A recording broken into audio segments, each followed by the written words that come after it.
And then you get a pretty good idea of what's going on. The starting point I focused on was the arterial spurt. It seemed to be the starting point of the attack. Conley believes that the victim was actually seated on the sofa with the attacker seated right next to him.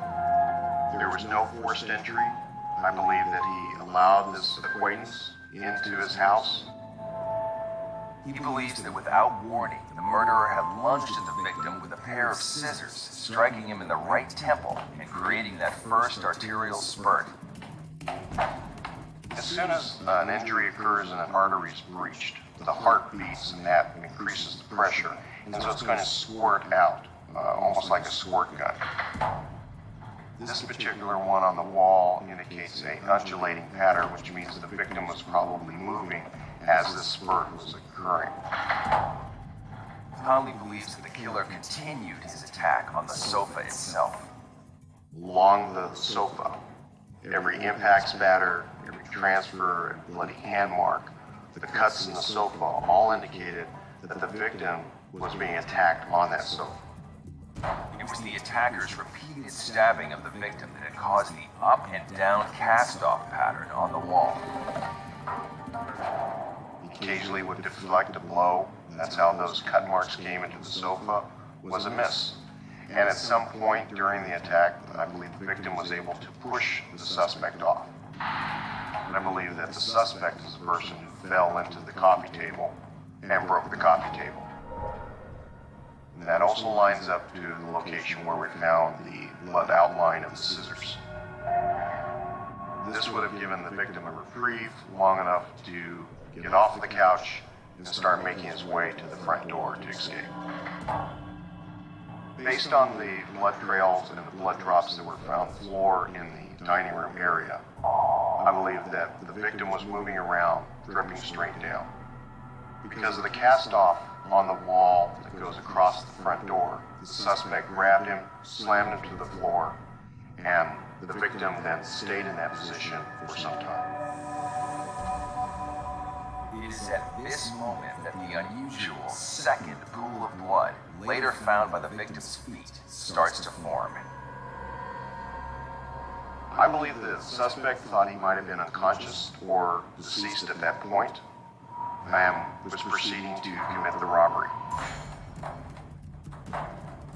We noticed that the television set was missing, the VCR was missing, and then something occurred that initiated a second attack. He made a sound, the suspect realized he was not deceased, so at that point he came back and started attacking him with the ligature, using the shoelaces to strangle him. The victim then rolled onto his back in a position that he was later discovered.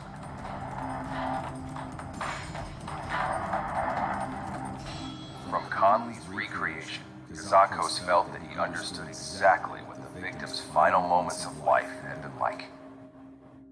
When Jim laid out the scenario for me, I was obviously very impressed with the detail, number one, of their investigation and his ability to reconstruct the scene.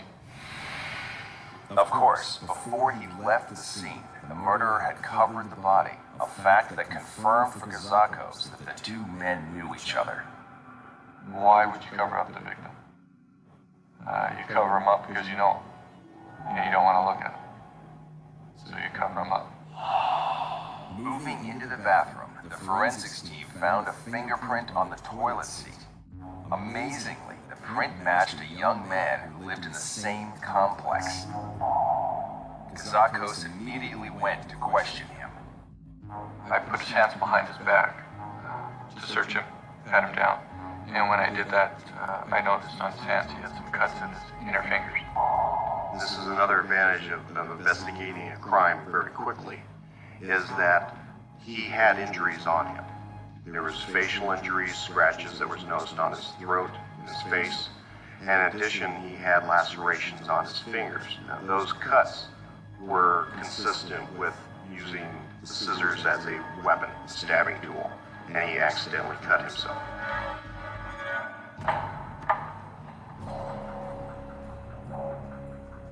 4 years later, at the Orange County Central Court, the suspect was brought to trial.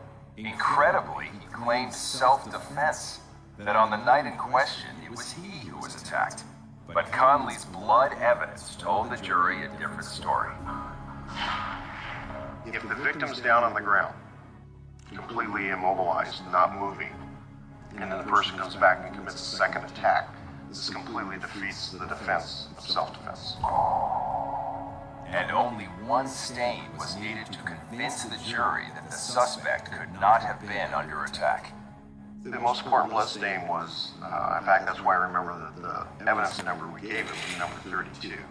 This is the location where the victim was on the ground, stationary, for quite some time, and then moved from that location during strangling.